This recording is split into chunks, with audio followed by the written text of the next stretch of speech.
We are following protests over the Breonna Taylor case. We want to take you now to our local CBS coverage. In response to the grand jury's decision in the Breonna Taylor case. WLKY Chopper HD is live over the First Unitarian Church on 4th Street, where church leaders are offering sanctuary to protesters. Many people have been arrested, including State Representative Atticus Scott, who was taken into custody just off church property.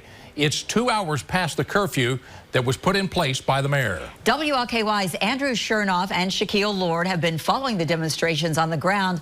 Let's begin with Shaquille, who's outside that church where protesters are gathered in an effort to avoid arrest. Shaquille? Yeah, Vicky, let me set the scene for you really quick. For more than an hour, actually, police were out here kind of blocking protesters in. As you can see right over here, protesters are kind of making their way back on towards the property. Now, this comes after a time where protesters were essentially blocked in for more than an hour here, actually. And let me explain kind of why things got heated for quite some time. Now, again, Rick, like you mentioned, First Unitarian Church, this is a sanctuary that they allowed protesters to come to. Now, as protesters were marching here, apparently, from what we've been told, someone tried to set the Louisville Free Public Library on fire. So that, in return, police came, they responded to the area. Now, protesters feel like even though it was past 9 o'clock, past curfew, since they were here, they were able to leave. But like I mentioned before, police officers kind of blocked them in, and they were upset. So, but what I can tell you, according to a church official, what she told me when she spoke to police, she said that the reason police blocked these areas off and they did not allow protesters to leave is so an arson investigator can investigate really how this fire got started, who started it. Again, like I said, protesters, they were marching here during that time. According to what this church official said, she said that police told her that someone tried to start a fire inside the library, so that's why they closed this area off. But within the past couple of minutes, they actually left the area.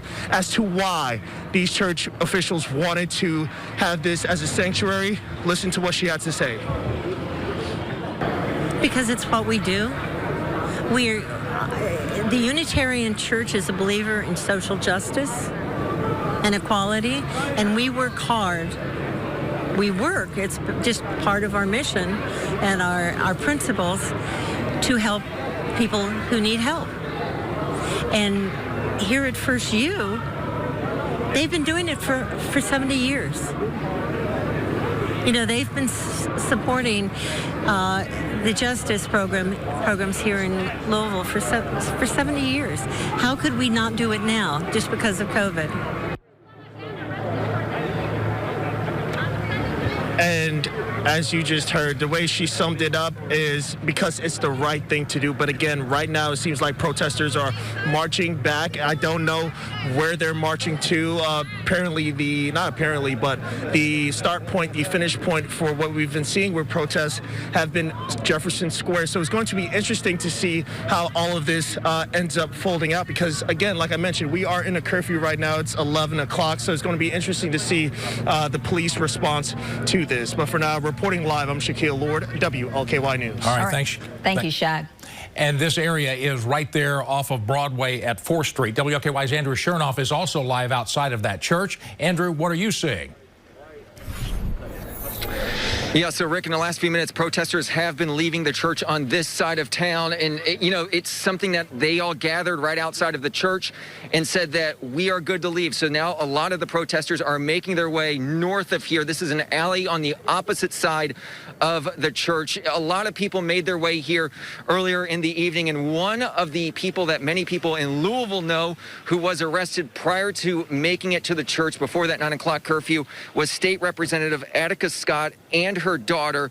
It was unlawful assembly as they tried to make it to the church, but they did not make it to the church in time before getting arrested. Of course, Atticus Scott instrumental and partly with Breonna's law, which is the no-knock warrant ban, and she's trying to push it across the entire state as well. We actually talked to her yesterday after the decision came down by the grand jury about Breonna's law. Also arrested was Shamika Parrish Wright, who's part of the Bail Project, and Don Cooley, a pastor at Thomas Jefferson Unitarian Church. Now, this obviously became the sanctuary for a lot of protesters. After this evening started to take place, a lot of protesters started around, obviously earlier in the day, but around 6, 7 o'clock or so.